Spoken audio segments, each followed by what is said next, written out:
Bismillah ar-Rahman ar-Rahim wa salatu wa salam ala ashrafil mursalin. Ce mardi 14 novembre marque la journée mondiale du diabète, une journée célébrée à travers le monde depuis 1991. Et ici au Forum del Moudjahid, nous avons le plaisir de recevoir M. Ouhadda Faisal, président de l'association des diabétiques de la wilaya d'Alger. Bienvenue au Forum del Moudjahid, M. Ouhadda. Nous avons aussi avec nous Dr Habitouch Abdelhafid et Dr Nadir Jamila. Dr Nadir Jamila, bienvenue au Forum del Moudjahid et merci d'avoir accepté notre invitation. Sans plus tarder, je laisse la parole à M. Ouhadda qui va parler de cette journée qui cette année est axée sur les femmes. Les femmes et le diabète. Les femmes et le diabète. تفضل سي وحدة. أولا بسم الله الرحمن الرحيم والصلاة والسلام على أشرف المرسلين. ثانيا نرحب بكم ونرحب بنفسي في فورم المجاهد اللي كل يوم أبوابه مفتوحة على الجمعيات. الحمد لله نشكر مدام شركي إلى وتلبي النداء تاعنا بمناسبة اليوم العالمي لداء السكري المصادف ل 14 نوفمبر من كل سنة. احنا كجمعية نحتفلوا به مش احتفال ولكن احتفاء. لماذا؟ لأنه احنا كجمعية نبازيو على لا سونسيبيليزاسيون، التحسيس والتوعية والوقاية من الإصابة بداء السكري والوقاية من مضاعفات داء السكري اللي نعرفوها راهي وخيمة جدا. احنا بمناسبة اليوم العالمي كاين شعار من المنظمة العالمية للصحة ولا الفيدرالية العالمية لداء السكري عطات تعليمات وقالت لو تام تاع هذا العام وهو لي فام لو ديابات، النساء وداء السكري.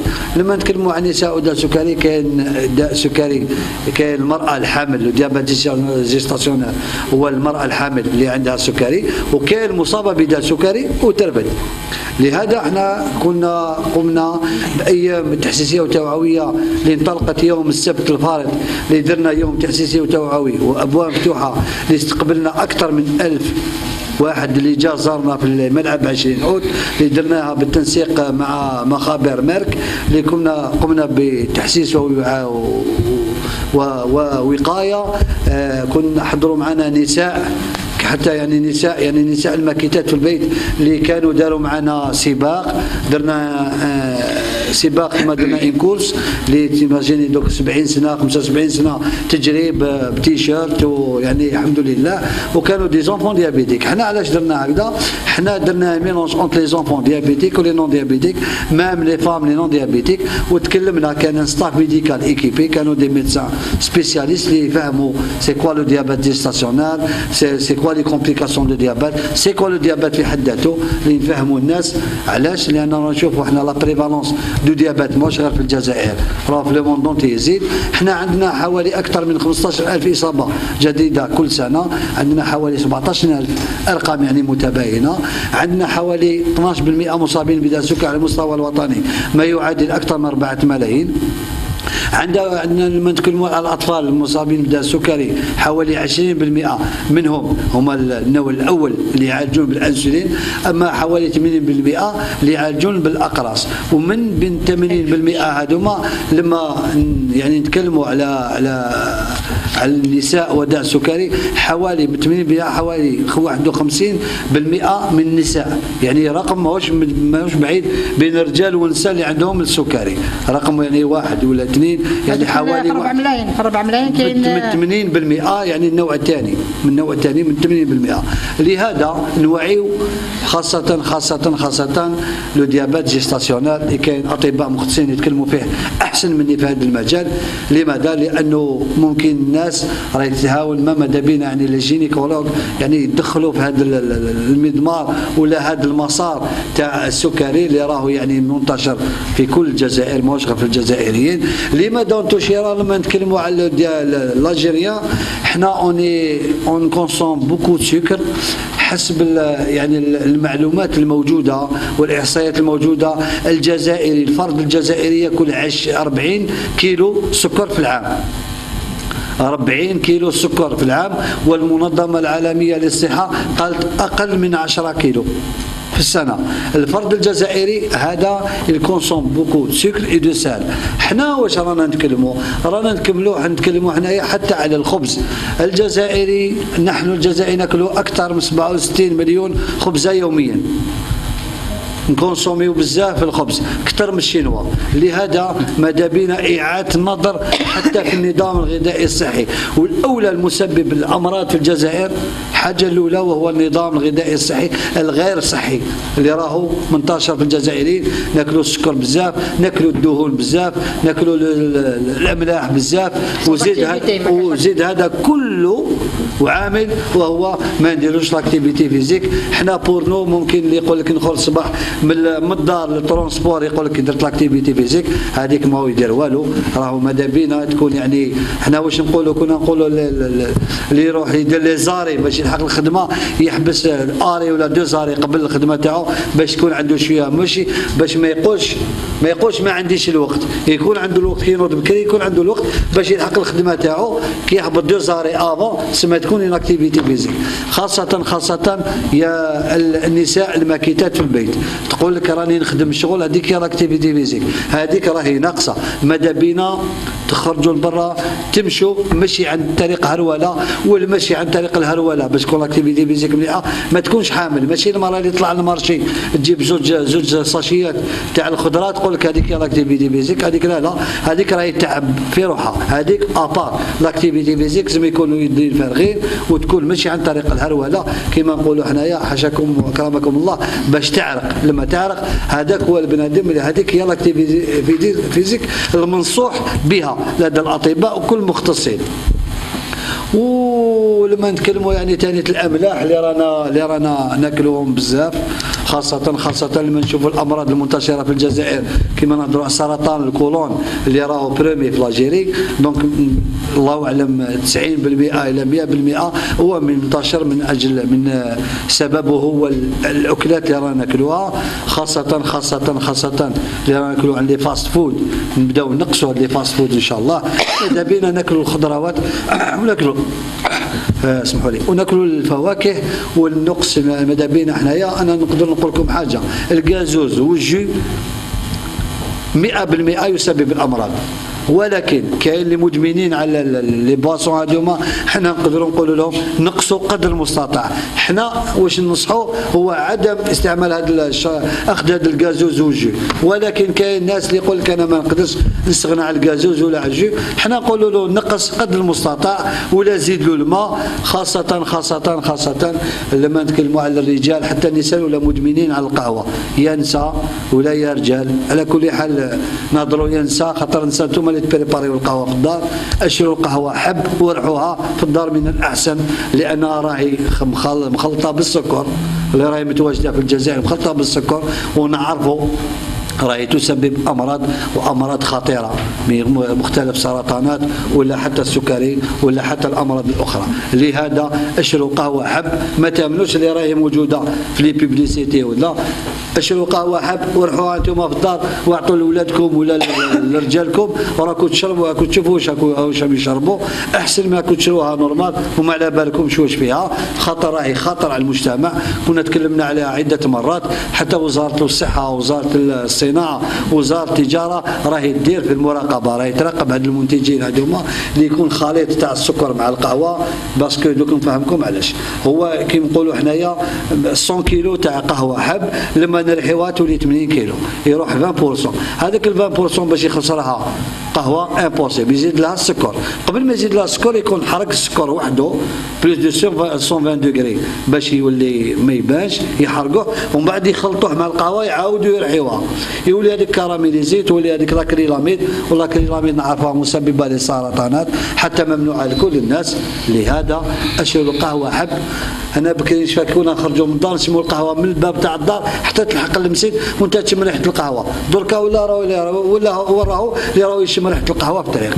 دونك يعني حتى ريحه القهوه راحت. ماذا بينا اعاده النظر. انتم الكبار السن، انتم اللي تعسوا اولادكم، غرستوا ثقافه صحيه لدى الاطفال، غرسوا فيهم ثقافه صحيه بدون سكر، يعيشوا بدون سكر. حنا رانا نشوفوا يشيلوا له انجي صباح وما يشيلوا لي شيبس وما يشيلوا الكرواسون ومن بعد وزيد يديح بالسياره للمدرسه ويرجعوا بالسياره. تسمى ميم لاكتيفيتي فيزيك بوغ لونفون ما كاش. والسمنه مسببه لامراض مختلف الامراض، تفتح باب على مصراعيها لكل الامراض. والسمنه راهي منتشره في الاطفال تاعنا المتمدرسين. اللي نقدروا نقولوا حوالي كاين 900 ألف طفل متمدرس. أرقام غير حقيقية. لماذا؟ غياب الإحصائيات في الجزائر. ماذا بينا تكون هنايا تكون عندنا إحصائيات دقيقة، باش كي يكون عندك إحصائيات كيما بنادم اللي يعرف شحال عنده في جيبه باش يقدر يصرف. لو كل ما عندك في جيب تجبد ما تلقاش روحك. دونك ماذا بينا تكون أرقام حقيقية باش نعرفوا، ما نقولوش أنا أرقام متباينة من إلى حوالي. علاش حوالي؟ يكونوا ارقام حقيقيه، نعرفوا كيفاش نجيريو الديابات هذا، نعرفوا كيفاش تكون متابعه ورقابه خاصه لدى الاطفال. ومازال الاطباء يزيدوا يتكلموا. شكرا سي وحده.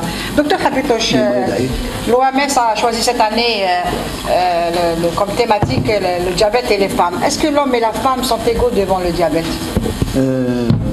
Bon, salam alaikum. Bien sûr, le diabète concerne les deux sexes et tous les âges. Donc la femme n'est pas différente de l'homme concernant le diabète. Au-delà des chiffres que tout le monde veut acquérir, nous on s'en passe des chiffres parce que le ministère de la Santé a fait une étude et on le saura bientôt, Inch'Allah, qui est la prévalence du diabète en Algérie. Mais cette année, le diabète concerne la femme, surtout les femmes qui vont avoir une conception de grossesse. Et on parle plus de diabète gestationnel. Mais on sait qu'il y a deux entités chez la femme déjà diabétique type 2. Et on parle d'une méconnaissance du diabète type 2, c'est 30% de la population. Donc il faut dire que cette femme qui présente un diabète gestationnel, c'est plus un diabète type 2 méconnu, cette entité. Et on a ce type 2, il est découvert au cours de la grossesse. Et on a aussi une entité qui est le diabète au cours de la grossesse. On laissera après le professeur qu'on a invité aujourd'hui qui va nous parler sur le diabète gestationnel. Donc pour dire que ce diabète concerne les deux sexes, la femme et l'homme, il y a aussi une prévention qu'on doit tous avoir en tête. Ici, c'est pour faire la sensibilisation de toutes les femmes, surtout les femmes qui sont en âge de procréer, pour justement aller découvrir ces femmes qui présentent des facteurs de risque de développer un diabète type 2. Pour la prévention, je laisse la parole au docteur Nadir qui va nous parler sur la prévention, qui est elle-même experte dans le domaine de la prévention. À vous, docteur. Fadli, madame, docteur Kemal. Merci. Docteur Nadir Jamila. Merci, docteur Habitouche. Je remercie d'abord l'association d'Alger pour l'organisation de cette journée et puis le forum d'El Moudjahid quand même qui aborde une question de santé publique et qui est d'un intérêt public général. Donc pour ce qui est de la thématique cette année, parlons de la femme et le diabète, puisque la femme, il faut la prendre aux différentes étapes de la vie. C'est-à-dire ce n'est pas rien que le diabète gestationnel. Bien sûr, il y a la problématique du diabète gestationnel puisque ça concerne la femme et en même temps l'enfant. C'est une double morbidité si on tient compte. Mais tenir compte de la problématique femme et diabète, c'est de tenir la femme dans toutes les étapes de la vie. Partant de l'adolescente, quand elle est diabétique et qu'elle découvre un mode de procréation, donc comment préparer cette adolescente justement dans la vie, pour sa vie future, comment elle doit percevoir sa vie en tant que femme et en tant que diabétique. La problématique, il faut en tenir compte parce qu'on n'en parle pas. Quand on sait que le diabète, il y a un déni du diabète chez la population. Quand on sait qu'on a le diabète, il y a un déni. Mais la problématique de l'adolescence, c'est un rejet, c'est une révolution chez l'adolescent. Donc, il refuse tout ce qui vient donc tout changement dans sa vie. Et cette révolution fait en sorte qu'il y a un rejet et en même temps, c'est des questionnements. La diabétique, diabétique va se poser des questions. Une fois qu'elle arrive à la puberté, est-ce que je peux me marier? Est-ce que je peux avoir des enfants? Comment je dois me préparer? Tous ces questionnements, on doit avoir des réponses. Donc c'est cette spécificité qu'on ait de la femme. Non pas par rapport à la maladie, puisque le diabète ça touche et les hommes et les femmes, mais la spécificité concernant, je dirais, la vie de femme fait en sorte qu'il y a des questionnements pour lesquels on doit répondre et on doit préparer cette génération future, cette femme future qui doit avoir cette responsabilité de conceptrice, avoir cette responsabilité vis-à-vis de l'enfant, vis-à-vis de sa vie et vis-à-vis de toute la société. Et puis, il y a aussi la spécificité. Il faut tenir compte de la contraception chez la femme diabétique. Il faut tenir compte de la grossesse chez la femme diabétique. Il faut tenir compte aussi de la ménopause chez la femme diabétique. Donc vous voyez, ce sont toutes les étapes de la vie où on doit s'intéresser à toute cette problématique. Bon, pour nous, pour le ministère de la Santé, il y a un travail qui s'est fait.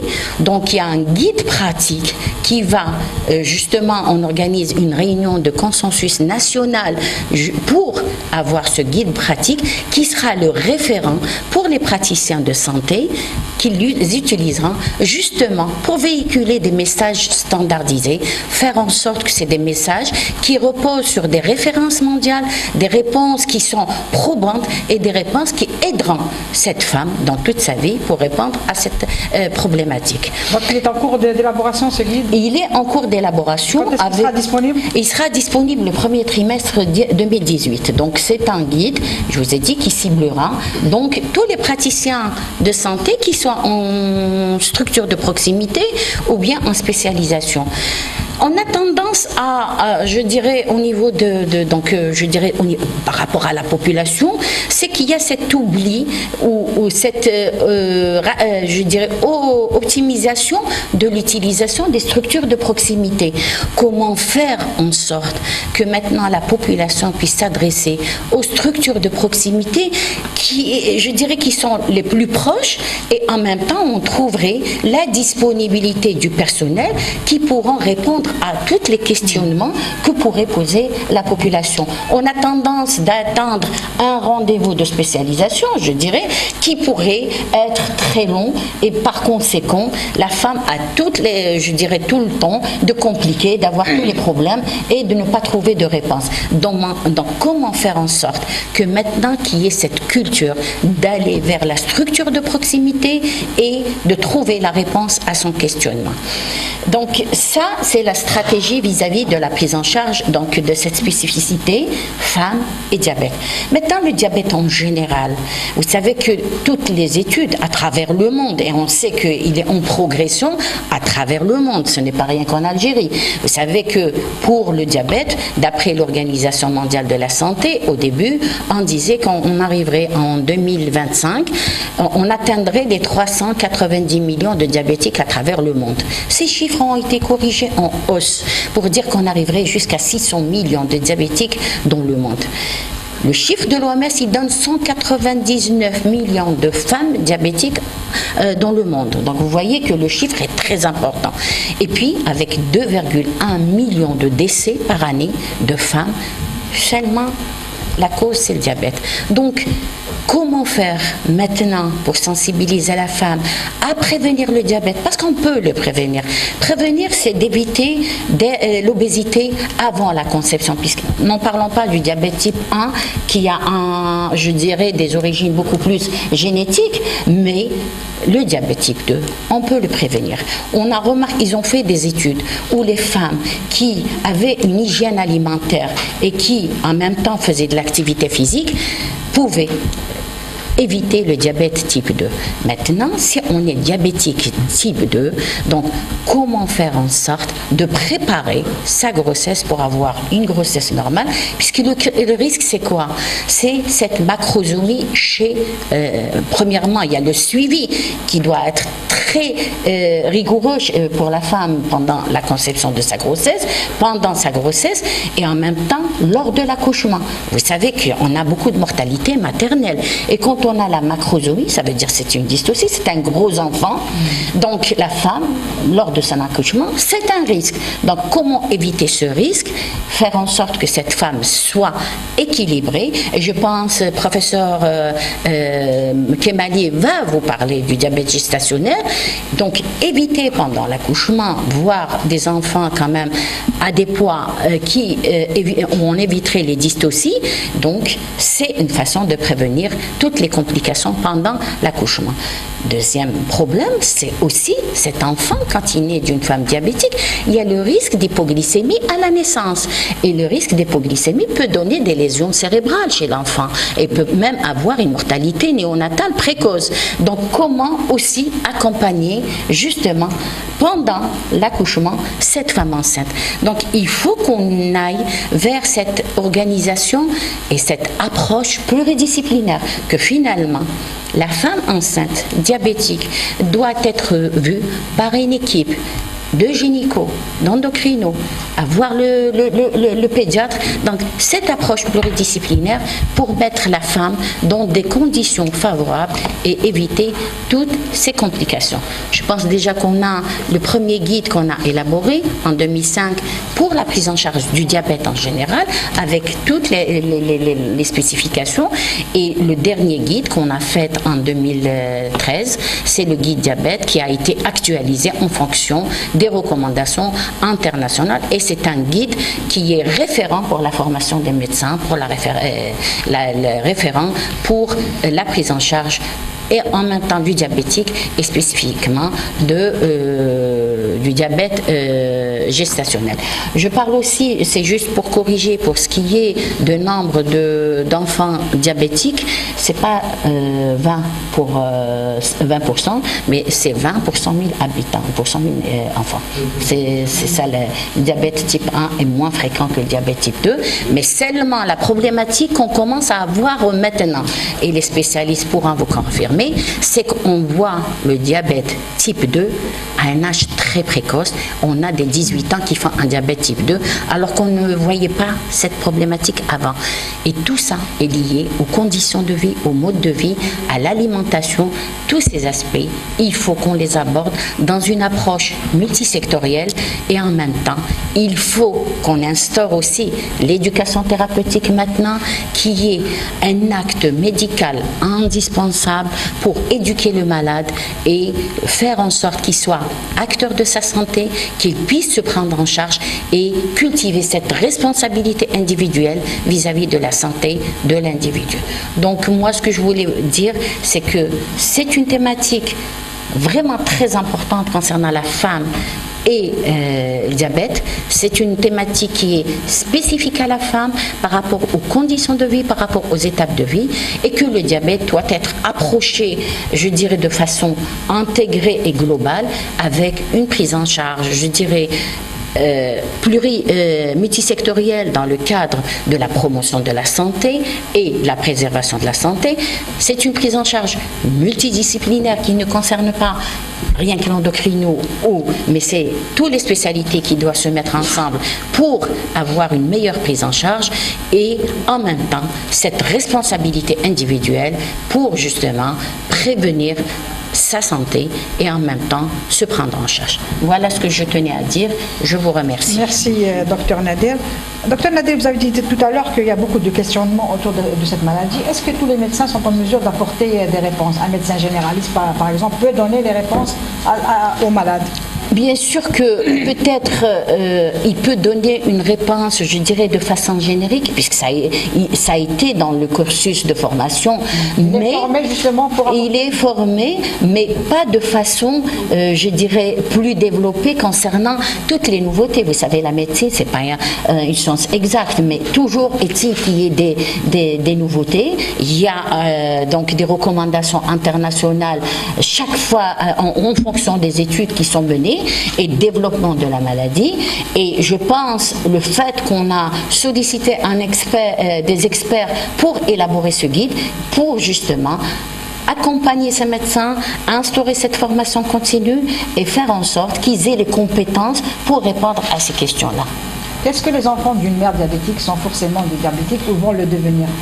Il y a le risque qu'ils peuvent le devenir, mais ils peuvent justement... Ils naissent pas diabétiques? Ils naissent pas diabétiques, non. Ils ont le risque d'hypoglycémie par rapport à la maman, à la thérapeutique de la maman et à la macrosomie, mais le risque à la naissance, c'est l'hypoglycémie, c'est ce qu'on a dit. Et quand on a une hypoglycémie, ça veut dire que le cerveau va être lésé, donc éviter cette hypoglycémie, mais...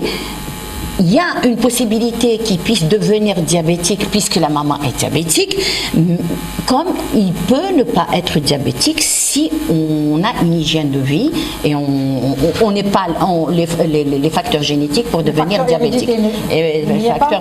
Non, le facteur hérédité, mais il n'est pas transmis à 100%. Donc c'est un risque de développer un diabète dans le futur, mais comme aussi si on a une hygiène de vie et qu'on puisse vraiment mener cette hygiène de vie, le risque peut être écarté. Et pour les femmes qui ont le diabète durant la grossesse, est-ce que c'est une maladie incurable? Non, tout dépend. Si c'est une femme qui développe un diabète pendant la grossesse, elle peut redevenir normale, je dirais non pas diabétique, comme elle peut rester diabétique.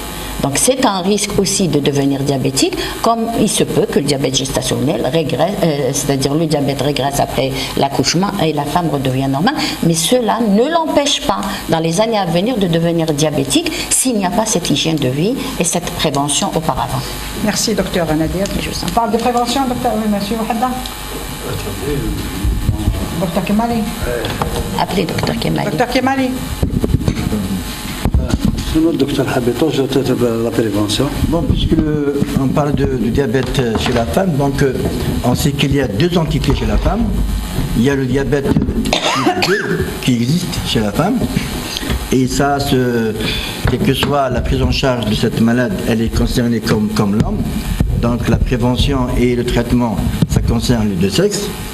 Mais justement pour la femme qui conçoit une grossesse, on sait qu'il y a deux entités. La première entité, c'est le diabète type 2 méconnu chez la femme enceinte et le diabète gestationnel proprement dit. Pour le diabète type 2 méconnu chez la femme enceinte et qui est découvert au cours de la grossesse, c'est un diabète qui sera présent le postpartum, c'est-à-dire qu'il sera existant après le postpartum. Pour le diabète gestationnel, qui est une altération de la tolérance au glucose, ce diabète-là, il peut disparaître temporairement, comme a précisé le docteur Nadir. La dame qui a présenté ce diabète gestationnel, il peut disparaître après la grossesse, mais il pourra apparaître après. Donc tous ces malades-là, pour des malades type 2 chez la femme enceinte, c'est la prévention. La prévention, elle est faite de quoi? Justement, c'est le dépistage. Le dépistage chez ce type de femmes, il y a les femmes qu'on doit dépister, ce n'est pas systématique pour toutes les femmes qui sont en âge de procréer, mais justement il y a un type de femmes qui sont à dépister précocement, c'est les femmes qui présentent certains facteurs de risque, à savoir le poids, chez la dame, c'est un surpoids. Il y a aussi l'âge qui dépasse les 35 ans. Il y a aussi les antécédents familiaux de type 2 chez les parents de premier degré. Il y a aussi les antécédents obstétricaux, c'est-à-dire qu'elle a présenté déjà des macrosomies dans les antécédents ou bien un diabète gestationnel. Donc tout ça, chez cette femme-là, on doit les dépister précocement. C'est surtout pour les femmes qui ont une grossesse de 28 semaines ou de 26 semaines, on peut aller faire un examen qui est simple, qui est l'hyperglycémie provoquée par voie orale, pour aller débusquer ce diabète caché, qui est le diabète gestationnel. Il y a aussi bien sûr, chez ces dames-là, on fait pas d'AGPO pour le premier trimestre parce que l'altération de la tolérance au glucose apparaît qu'à partir de 28e semaine ou le 26e semaine. Et c'est pour ça qu'on fait un AGPO. Donc, c'est pour justement éviter que les complications apparaissent ces types de malades, parce que, comme l'a présenté Mme Nadir, les complications les plus graves, c'est la macrosomie qui, justement, va inciter la femme à faire une césarienne, ou bien la pré-éclampsie, qu'on sait qu'elle est mortelle quelquefois. Donc, justement, c'est pour éviter ces complications pour cette parturiente et même aussi pour le bébé. Donc, il y a une double complication materno-paternelle qu'il faut éviter chez ce type de malade. Donc, pour nous, pour la prévention, on parle de dépistage précoce chez ce type de femmes. Justement, c'est pour prendre en charge précocement ces types de malades. Et on parle de la préconception, c'est-à-dire que la femme, si elle veut avoir des grossesses, il faut qu'elle fait une préconception avec son médecin traitant, et qui est pluridisciplinaire, des fois c'est le gynécologue et son endocrinologue. Si maintenant la dame elle est diabétique connue, il faut maintenant les choses ont changé, il faut que la dame avoir une culture de prise en charge et de prévention. Il faut qu'elle fasse la préconception avec ses médecins qui vont la suivre par la suite. Parce que chez la diabétique connue type 2 et qui tombe enceinte, il y a un schéma thérapeutique qui est différent par rapport à ce qu'elle avait auparavant. Si maintenant elle était sous ADO, on sait que maintenant elle sera sous insuline jusqu'à la fin de sa grossesse. Donc la conception, elle se fait avec les médecins.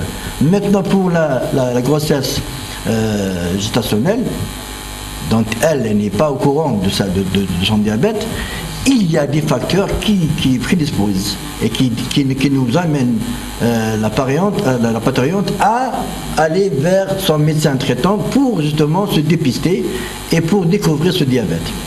Donc le dépistage, on commence toujours par un dépistage pour justement éviter que ce diabète il passe inaperçu et à la fin on assiste des fois à des avortements, des APRT, et on ne sait pas la cause, pourquoi cette dame-là fait des APRT, des avortements, et c'est lié à ce diabète qui est méconnu au départ, et que cette parturiente n'a pas su qu'elle avait un diabète.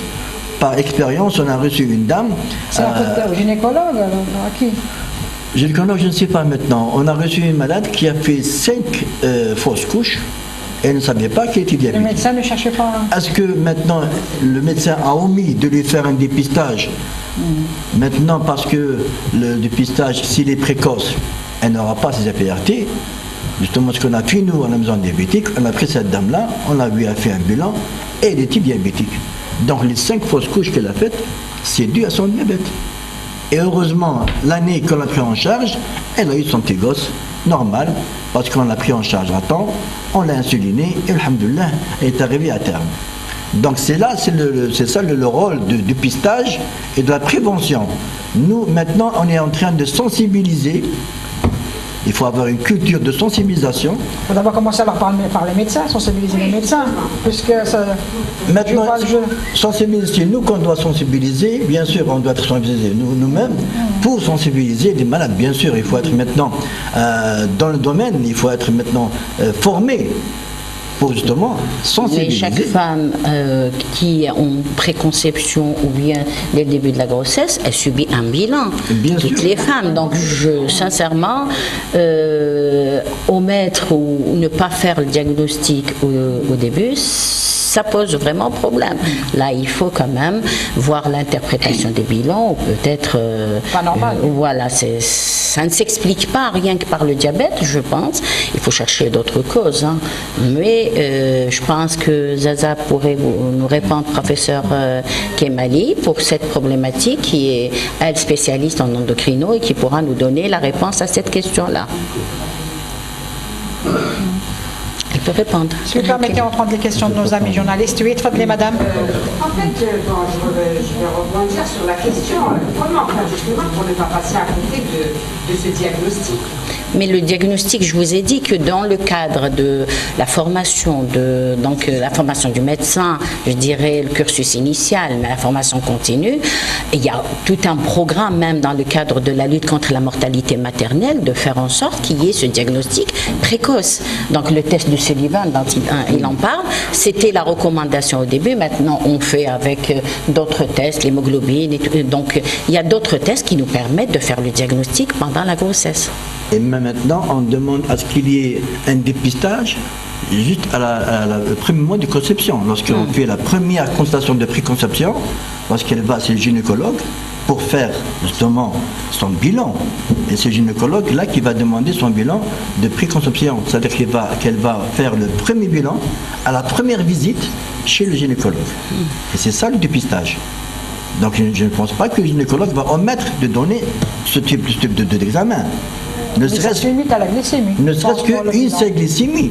On ne passe pas pour faire notre examen. Une seule glycémie pour nous orienter, pour dire que cette dame-là, est-ce qu'elle est diabétique ou non. C'est pour justement dépister le diabète type 2 chez cette dame-là.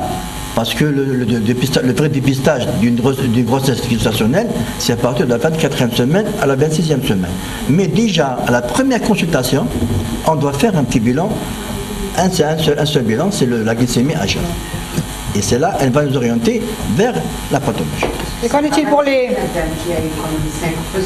Non, mais il ne faut pas rapporter ça rien qu'au diabète. C'est ce que j'ai dit. Peut-être les spécialistes pourront intervenir sur la cause réelle. Et il y a aussi des rejets d'immunologie. Donc, il ne faut pas vraiment rapporter ça rien qu'au diabète. Peut-être ça a été découvert après, mais il faut vraiment aller vers une exploration plus approfondie. Et qu'en est-il pour les complications pour les femmes enceintes? Les complications pour les femmes enceintes, c'est ce qu'on a dit. La première complication, c'est le déséquilibre du diabète avec la micro-angiopathie. Donc, je pense que l'atteinte angiopathique est très importante. Et puis aussi, c'est ce que j'ai dit, c'est la mortalité in utero, parce qu'on peut avoir ce qu'on appelle le décès du fœtus pendant la grossesse. Et la troisième complication, c'est la complication pendant la grossesse, pendant l'accouchement. Donc, c'est toutes ces complications qu'on pourrait éviter s'il y a un bon suivi par son médecin traitant jusqu'à aboutir à une grossesse, c'est-à-dire un accouchement normal. Surtout la complication la plus importante, c'est la macrosomie.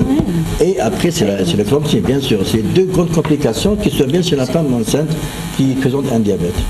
On prend les questions de nos amis. Est-ce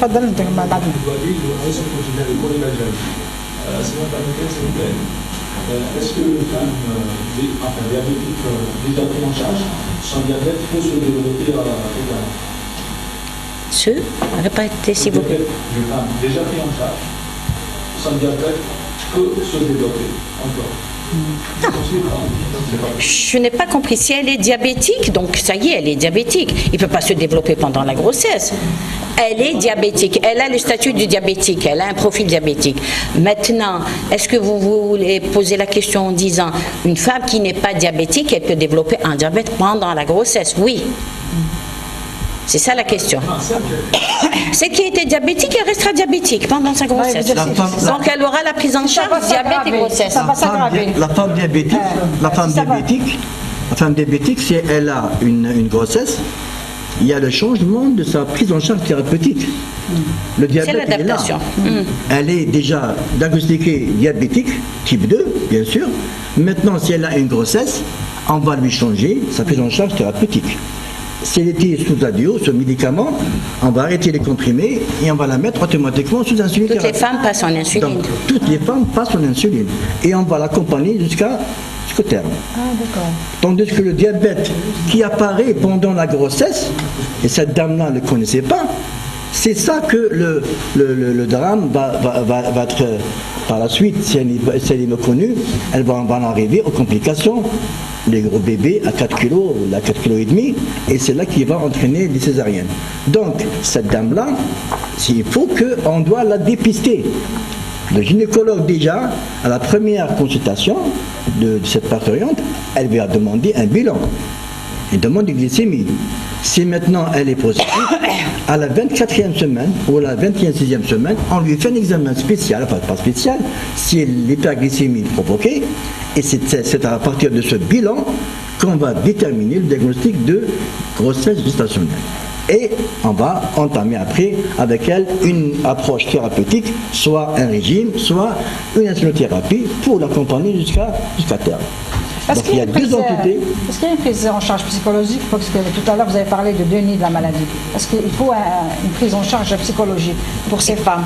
Normalement, il devrait y avoir parce que c'est pas évident qu'une femme qui n'était pas diabétique et qui se retrouve avec un diabète gestationnel. C'est vécu comme Donc, une tare. Voilà, pour elle, il faut lui expliquer qu'il se peut que c'est un diabète transitoire pendant la grossesse et que tout peut rentrer dans l'ordre et que finalement, même si elle sera diabétique, c'est une prise en charge après, une fois qu'elle donc continuer sa prise en charge après qu'elle soit qu'elle accouche.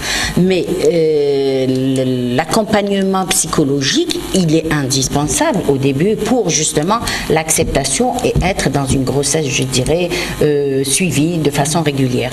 Maintenant, la problématique qui se pose, ce n'est pas rien pour la femme qui présenterait un diabète gestationnel, mais ce sont les femmes qui sont diabétiques et qui veulent avoir une grossesse ou bien qui se retrouvent enceintes. Toute la préconception qui doit être préparée, parce qu'il faut quand même qu'on arrive à un équilibre pour justement la conception, et pendant la grossesse, comment elle doit voir son endocrino, parce qu'elle sera suivie par et le gynéco et son médecin traitant diabétologue, pour justement avoir un équilibre pendant toute la durée de la grossesse, sachant que maintenant les recommandations internationales, peut-être Dr Kemali va vous confirmer qu'on parlerait d'un diabète chez une femme pendant la grossesse à partir de 1 gramme.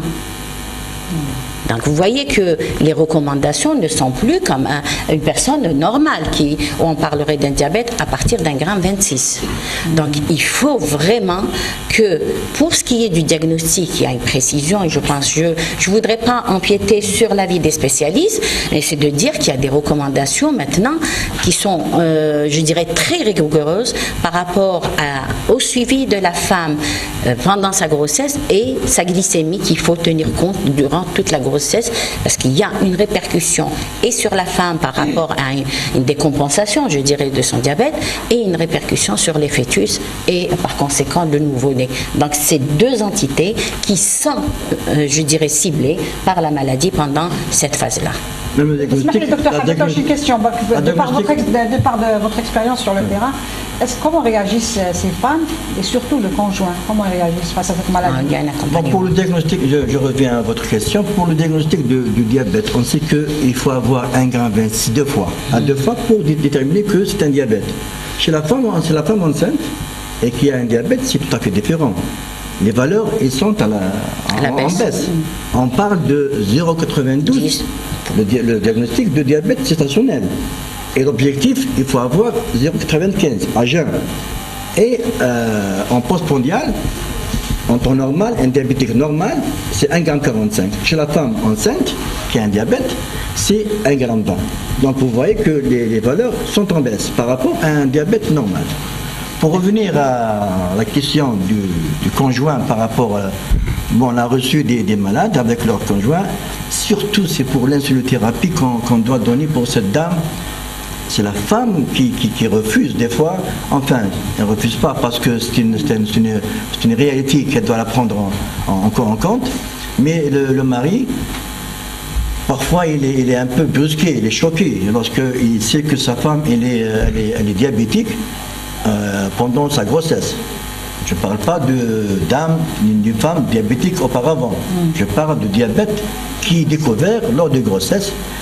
Même le mari, il est un peu choqué, mais il adhère beaucoup à la prise en charge de sa femme et il est attentif à tous les conseils qu'on lui donne et c'est tant mieux. On vous croit, docteur Habetosh. On va prendre d'autres questions. Oui, la demoiselle attend depuis tout à l'heure.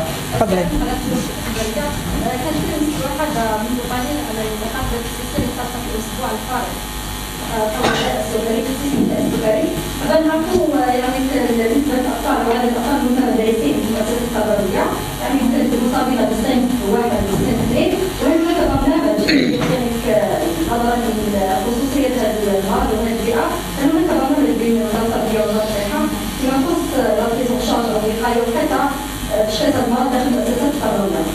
شكرا. Non, puisque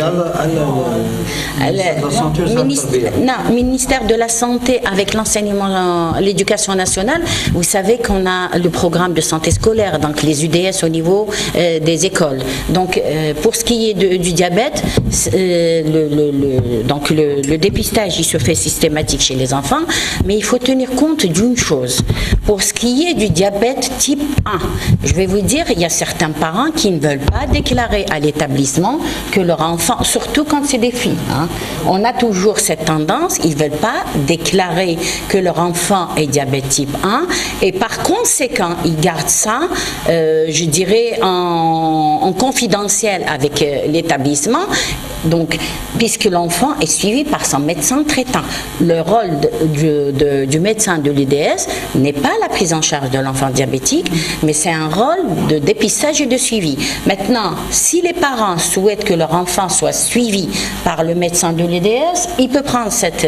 Mais si les parents ne souhaitent pas que l'enfant soit pris en charge par le médecin de l'UDS, le médecin de l'UDS n'a pas à s'initier dans la prise en charge qui est je dirais, conjointe entre les parents et le médecin traitant. Ça, je peux vous dire. Maintenant, les enfants chez qui, ce qu'on fait, ils font l'examen systématique de première année, deuxième et troisième, parce que c'est par palier qu'on fait les examens. Il y a un dépistage qui se fait chez l'enfant, on leur fait des labstics. Si on trouve ne serait-ce qu'une seule croix, c'est un enfant qui est orienté justement pour un diagnostic beaucoup plus précis et une prise en charge spécialisée. Maintenant, vous dites, est-ce qu'on a le nombre d'enfants diabétiques par établissement? Le fait, il n'y a pas cette exhaustivité, puisque je vous ai dit qu'il y a certains parents qui ne veulent pas déclarer que leur enfant est diabétique, donc ils gardent ça pour eux. Ce qu'on souhaiterait, c'est beaucoup plus maintenant, pour ce qui est des enfants diabétiques, c'est comment améliorer la qualité de vie de ces enfants diabétiques au niveau donc des établissements. Et c'est un travail qui est en train de se faire avec l'éducation nationale et les médecins des UDS, puisqu'ils ont subi tous une formation. On leur a fait beaucoup plus une formation qui a ciblé, je dirais, le territoire national sur l'éducation thérapeutique de l'enfant diabétique. Ça, c'est ce qu'on fait pour lui apprendre comment se prendre en charge, l'alimentation, donc son repas, comment il doit le prendre en milieu scolaire. Il faut l'adapter à son environnement, à son milieu, et c'est ce qu'on fait, de faire en sorte qu'il y ait cette relation, je dirais, entre les médecins de l'UDS et l'enfant diabétique connu par l'UDS pour qu'il puisse donc échanger, l'accompagner dans sa maladie. Docteur Nedel, puisqu'on parle des enfants, certains enfants diabétiques sont atteints d'épilepsie. Est-ce que ça, il faut faire des études pour voir cette relation épilepsie et diabète. La relation n'est pas démontrée? Elle n'est pas encore démontrée. Il faut quand même des études, non pas rien qu'en Algérie, mais à travers le monde, et qu'on puisse avoir une confirmation de cette relation entre le diabète et l'épilepsie. Autre relation qui dit diabète dit hypertension. Est-ce que les deux maladies... Non, oui, l'atteinte, je dirais, angiopathique, elle y est. C'est vrai que, pas chez les enfants, je parle de diabète. Non, l'association diabète-hypertendu est très fréquente. L'enquête qu'on a faite, mais ça date de 2005, on a trouvé plus de 63% comme ça d'associations diabète et hypertension. Donc, oui, c'est deux maladies qui sont liées l'une à l'autre. Vous trouverez un hypertendu et que vous dépisterez après qu'il est diabétique, et en même temps des diabétiques qui sont hypertendus, c'est très fréquent. Donc, l'association diabète et hypertension. Merci. Le soir d'Algérie, madame. S'il vous plaît. Bonjour. Vous avez évoqué une guide qui est en cours d'élaboration. D'abord, il y a une collaboration avec qui? Vous avez parlé d'experts. C'est des experts algériens ou de l'OMS? La deuxième question, vous dites qu'il est destiné pour accompagner les praticiens de la santé dans les structures de santé de proximité. Est-ce que c'est une façon de reconnaître qu'il y a des lacunes au niveau des prises en charge dans ces structures par ces praticiens? Je vais vous répondre par la dernière question en parlant de lacunes. Je vous ai dit que la médecine n'est pas une science exacte et par conséquent, il y a toujours des nouveautés. Il faut tenir compte de ces nouveautés. Et nous, on voudrait accompagner ces nouveautés. C'est pour ça qu'on a fait des mises à jour. Donc, je pense que la formation continue pour les médecins qui sont en structure de proximité, qui soient en structure hospitalière, l'université, il y a la formation universitaire. Donc, de faire en sorte qu'il y ait des formations continues de façon répétée et chaque fois qu'il y a des nouveautés. Maintenant, pour ce qui est du guide, le guide a été fait par des experts nationaux pluridisciplinaires. Donc, il y a des pédiatres, des endocrinos, des internistes, des cardio. Donc, toutes les spécialités ont été impliquées et donc, le guide a été élaboré en référence à des recommandations OMS et internationales. Donc c'est un guide et l'objectif, je vous ai dit, donc si je... C'est le premier du genre. Pour ce qui est femmes et diabète, c'est le premier du genre. Pour ce qui est du guide diabète en général, la prise en charge du diabète, il existait déjà un guide en 2005 et on l'a renouvelé en 2014. Donc le guide, il existe, mais seulement la spécificité femmes et diabète, c'est la première fois qu'on fait un guide.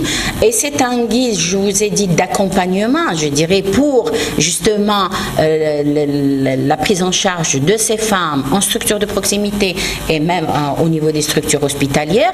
L'objectif, c'est d'avoir cette équité dans le cadre de la prise en charge, puisqu'il y a une standardisation de prise en charge, et en même temps d'avoir des compétences pour justement le personnel de santé. Ce guide donc a été déjà élaboré par des experts, mais ça n'empêche qu'on compte organiser une réunion de consensus national pour avoir tous les praticiens qui prennent en charge les femmes enceintes et qui puissent statuer sur toutes les recommandations qui sont au sein de ce guide-là. C'est d'avoir, je dirais, cette adhésion de tout le personnel de santé, qui soit à Alger ou à Tamanrasset, qui soit au sud ou au nord, qu'on puisse approcher la femme de la même façon et qu'on ait cette équité et ce droit à la santé comme recommandé par l'OMS. Est-ce que ce genre de guide existe ailleurs? Il existe ailleurs, bien sûr. Chaque pays a ses spécificités. Chaque pays, mais il se réfère à des recommandations internationales et des recommandations des sociétés savantes, qu'elles soient nationales ou internationales. Merci, Dr Nader. Oui, Madame, تفضلي Madame بعد طول الحاج تفضلي. En fait, ma question, c'est lorsqu'il y a le diabète gestationnel, justement, ou une femme diabétique qui va avoir un enfant, cela est classé dans les grossesses à haut risque. Est-ce que la femme est bien orientée de nos jours et est-ce que ces structures existent? L'accouchement à haut risque, partout en Algérie. Oui, non, c'est une grossesse à risque. On ne la prépare à haut risque, mais c'est une grossesse à risque. C'est toujours. Et puis toute grossesse, c'est une grossesse à risque. Il faut tenir compte de cette. Oui. Je parle grossesse à risque. Je ne suis pas en train de parler de grossesse à haut risque, mais c'est une grossesse à risque. Oui, une grossesse à risque. Écoutez, il y a une instruction qui date de 2007. Vous verrez qu'il y a eu la création des consultations diabétiques grossesse, c'est-à-dire sur l'ensemble du territoire national au niveau des services de prise en charge des femmes enceintes. Donc au niveau des services, des maternités, il y a cette spécificité. Maintenant, dire qu'il y a une prise en charge adaptée à toutes les femmes du territoire national, je dirais on n'aurait pas eu autant de mortalité maternelle par rapport à la situation que prévaut au niveau du territoire. Il ne faut pas se voiler la face. Mais toujours est-il qu'il y a beaucoup d'efforts qui se font pour justement qu'il y ait ces compétences pour prendre en charge ces femmes. Et je pense que les efforts qui sont consentis, c'est justement, je pense pour le diabète, c'est d'avoir que le ministère de la Santé, même les wilayas qui ne sont pas dotés de spécialistes en diabéto, il y a eu la formation des CES en diabéto, justement pour pallier à cette insuffisance. Maintenant, l'insuffisance que je dirais qu'on a à travers les structures de santé, c'est comment faire en sorte qu'on puisse travailler en pluridisciplinaire. C'est ça la problématique. Il ne faut pas se voiler la face. Comment faire en sorte que les spécialistes puissent travailler ensemble pour accompagner une patiente jusqu'à arriver à résoudre un problème. Donc c'est ça la problématique. Les compétences, on fait en sorte par le mode de formation qu'on a, que ce soit les CES, que ce soit la formation continue, et je vous dis, pour ce qui est de ma part, ce qu'on a formé comme médecin généraliste, je vous dis que chaque fois qu'on a une campagne de sensibilisation, et pour l'instant on a sillonné, je vous dis, plus de 42 wilayas, donc il nous reste 6 wilayas. Toutes les wilayas, on a formé les médecins généralistes des structures au niveau de chaque wilaya sur la diabétologie et justement sur tous les problèmes de diabète, qu'ils soient chez l'enfant, chez la femme enceinte ou chez donc tout adulte. Donc cette formation, on l'a faite. On a formé plus maintenant de 7000 et quelques médecins, je n'ai pas le chiffre en tête, mais les médecins généralistes au niveau de chaque wilaya. Les CES, on a eu, c'est la 4e session de formation. Donc chaque session englobe plus de 60 CES de formation qui durent presque 2 ans de formation.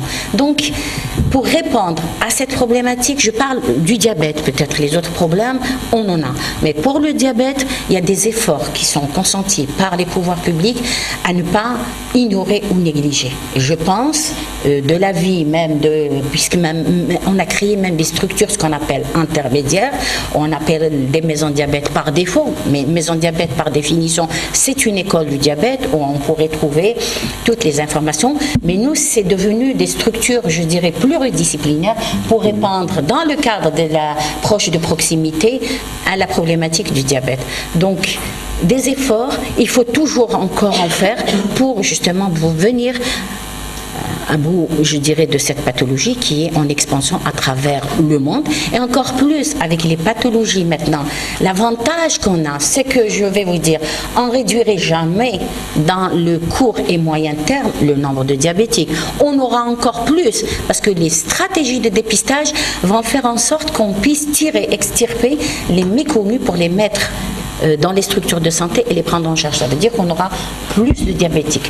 Donc, à moyen terme, à court terme, l'objectif, c'est de réduire les complications. Maintenant, à long terme, si on aura une stratégie, une politique, je dirais, nationale de promotion de la santé et de lutte contre les facteurs de risque, avec l'implication de tous les autres secteurs, peut-être dans 20 ans, 30 ans, on réduirait carrément le diabète sur la planète. Ce n'est pas rien que la stratégie. En parlant de stratégie, est-ce qu'on connaît les wilayas où on enregistre le plus grand nombre de diabétiques en Algérie?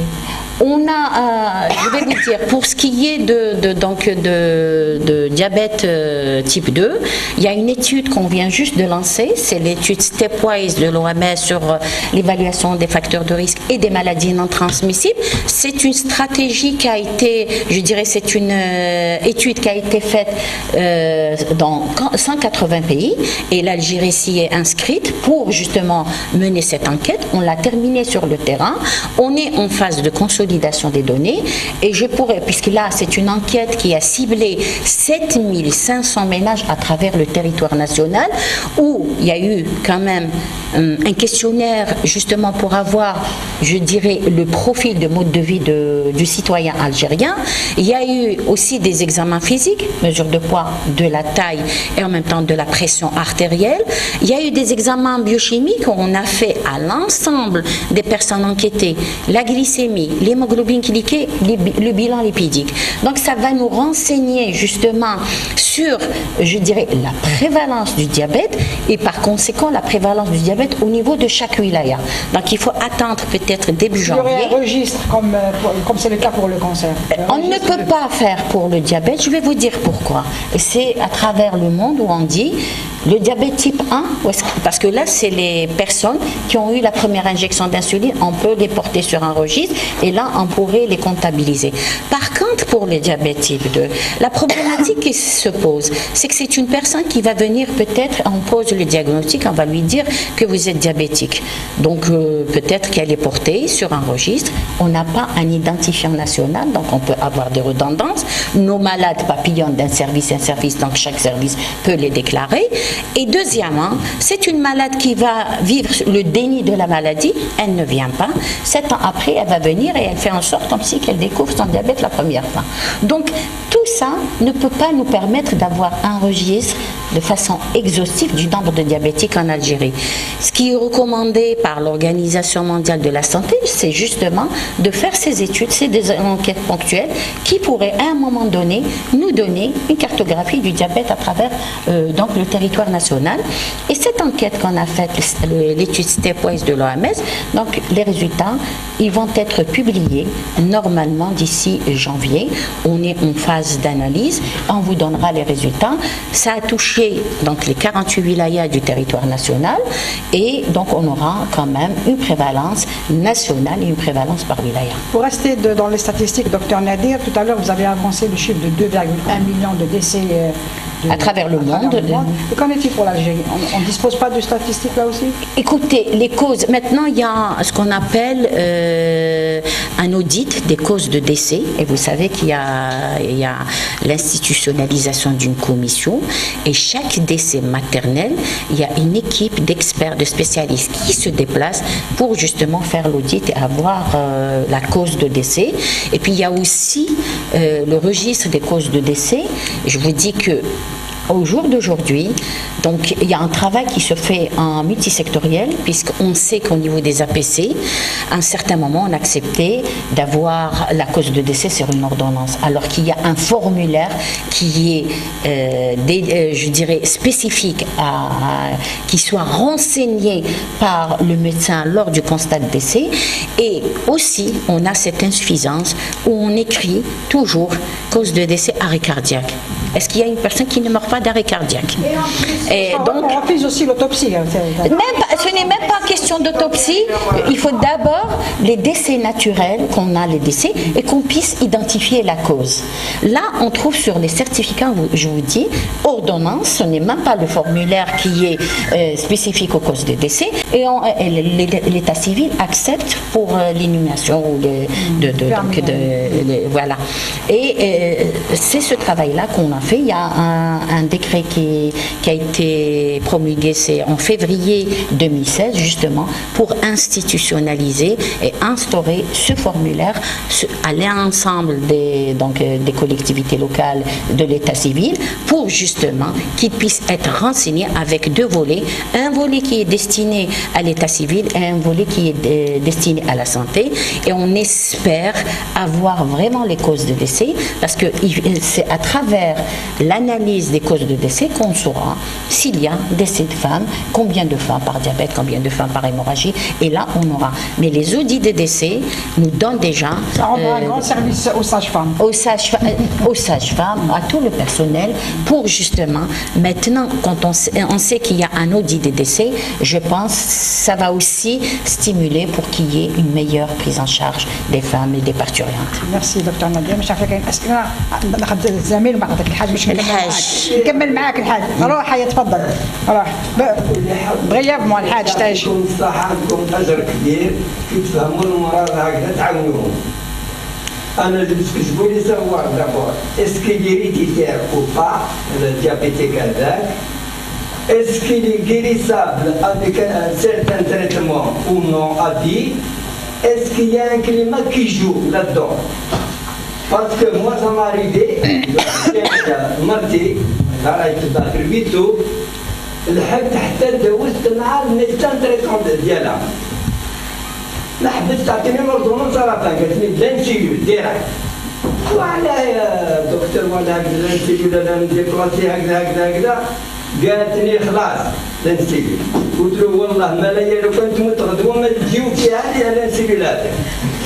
كيسكو جو في je l'ai pris, رحت البلاد أخذته فوق سيدي عيش الكليما قعدت تما 3 mois presque 3 mois avec un traitement bien الهواء ما تشوفش ولادها ما تزعف ما والو فريمون نهار اللي وليت لهنايا وليت الكونترول نتاعها شفتها بديتها نتاعو قلت له مسيو vous avez raison. Il est viril.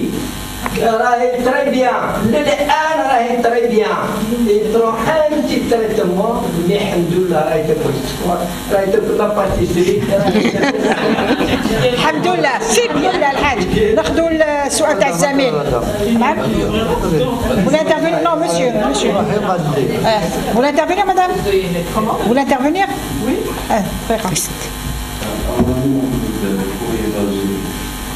Vous avez parlé de l'implication de tous les secteurs.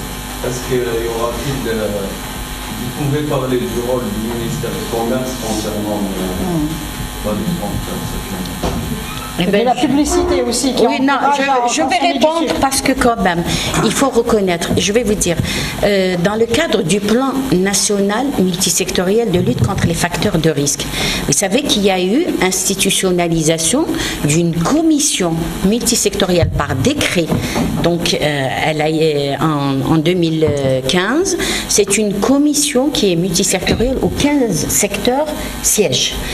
Et donc c'est une commission qui est présidée par le ministre de la Santé.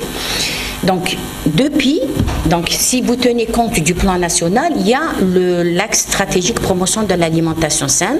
Et je vous demande de vous référer. Vous allez sur le site du ministère de la Santé, vous trouverez ce plan et vous trouvez toutes les mesures qui sont arrêtées parce que c'est un plan, si vous voulez, de promotion et de prévention de la santé qui est complémentaire au plan cancer et qui est sous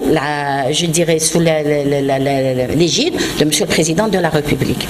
Donc cette commission a émis des recommandations et je vous dis qu'avec le ministère du Commerce, il y a tout un chantier pour revoir toutes les spécifications, des produits alimentaires concernant la teneur en sucre, la teneur en sel, la teneur en matière grasse. On est en train de travailler sur ces produits. Tout à l'heure, Monsieur Hadda a parlé du café et vous allez voir il a été publié. Et vous avez vu, la teneur en sucre qui était tolérée jusqu'à 20%, elle est redescendue à 3%. Maintenant, le texte ne peut pas tolérer, lors de la torréfication du café, plus de 3% de sucre. Parce que c'est indispensable d'en avoir. Donc, pas plus de 3%. Donc vous voyez que quand même, les recommandations qui ont été faites par la santé sont prises en charge par le ministère du Commerce. Il y a aussi le ministère de l'Industrie. On a travaillé, il va y être publié éminemment, tout ce qui concerne les jus et les boissons sucrées. Donc il y a un travail qui se fait. Il y a aussi un travail, il y a plusieurs textes que le ministère du Commerce a initiés et qui sont en discussion avec les autres secteurs. Il y a l'étiquetage nutritionnel qui va être revu, donc c'est un arrêté interministériel.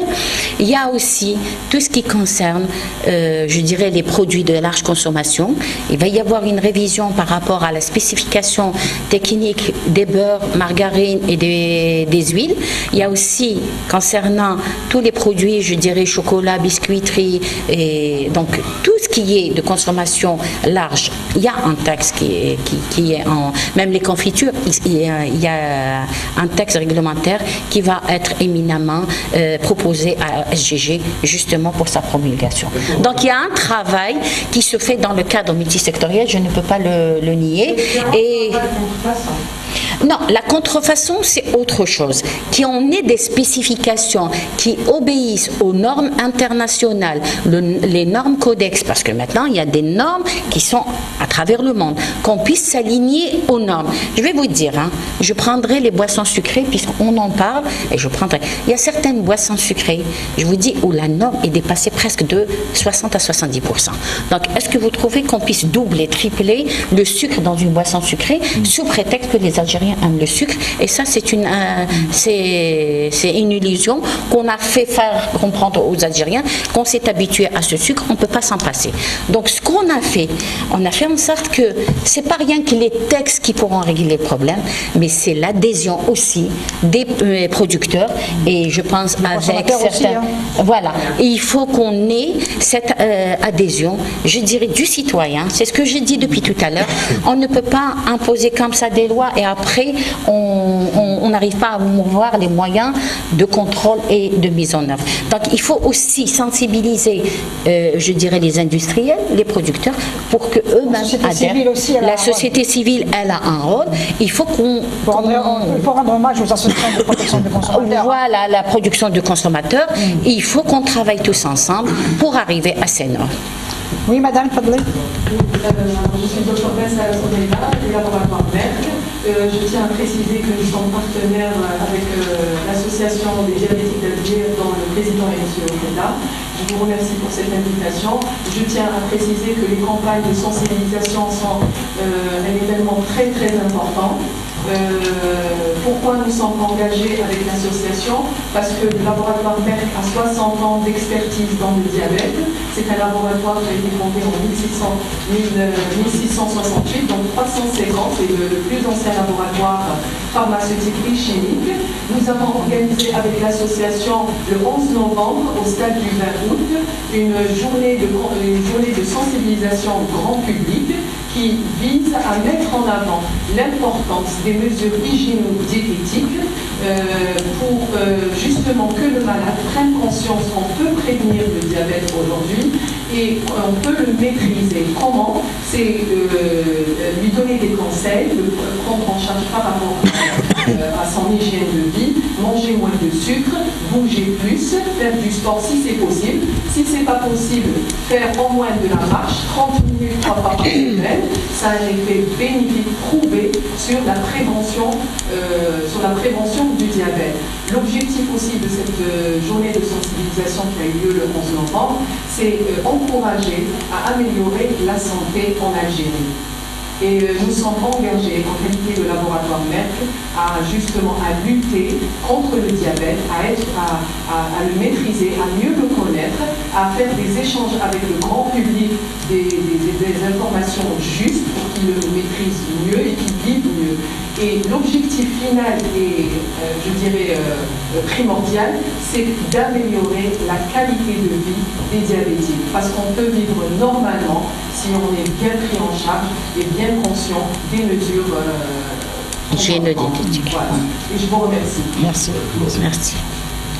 نشوف لك كاين اسئله منير ما عندك سؤال منير ما كاش اسئله دونك on va terminer la conférence سي حداج ولا سي بون بارك الله فيكم يعطيكم الصحة. أنا برك حبيت نوري برك على الإشهارات اللي بيبليسيتي اللي تكلم الأخ ماذا بينا ثاني تسلطوا عليهم الضوء باسكو ما عندهمش مراقبة، ولو كاين مراقبة قليلة. لماذا؟ لأنه كنا شفنا ديجا دي بيبليسيتي غراف اللي جازوا في التلفزيون مازال يجوزوا ان اونفون تاع 4 ولا 5 دخل فريزة دخل السكر وتاكلها، شي حاجة خطيرة هذه. شفنا بزاف دي بيبليسيتي نورمالمون ما يجوزوش، مي ماذا بينا يعاودوا تسلطوا الضوء على هذوما اللي يراقبوا هذا هو، ماشي غير باش يدخلوا دراهم برك. مو على بالنا بلي لا بيبليسيتي يدخل دراهم، مي ماشي على صحة الغاشي، ماشي على صحة الناس، ماشي على صحة المواطن بصفة عامة، مش غير مصابين السكر. لأنه كي تشوف حاجة هذا كيما هذه حاجة ناتيور دير لها السكر باش تاكلها، هذه حاجة خطيرة، هذه ما تصارش غير في الجزائر. عندك سؤال وقت لا تا؟ L'appareil utilisé contient plus de sucre. C'est 20 morceaux de sucre, hein. Moi je vous le dis, c'est ce que ça a été fait comme équivalence. Mais ce qu'on a remarqué, c'est que la consommation de base des Algériens, c'est une habitude culinaire. Je dirais qu'on mange beaucoup de pain. Maintenant, comment faire en sorte qu'on ait du pain, d'abord le pain complet, parce qu'on a tendance à acheter le pain blanc, parce qu'on le voit que c'est... Voilà. Donc, c'est du raffiné, c'est pas... Donc, comment faire en sorte d'avoir du pain complet et en même temps réduire la consommation? C'est une forme de sensibilisation, d'informer, de dire voilà l'équivalent d'une baguette de pain, qu'est-ce que ça donne, et qu'on puisse changer d'habitude alimentaire. Merci دكتور نادر. merci دكتور حتى الدكتور معليش دكتور تاع المرضى يعطيكم الصحة بارك الله فيكم. وزيد عندنا يوم تعزيزي وتوعوي يوم الخميس ان شاء الله في المستشفى القبة، وعندنا اليوم العشية في سونتر كولتورال الإسلامي. Merci.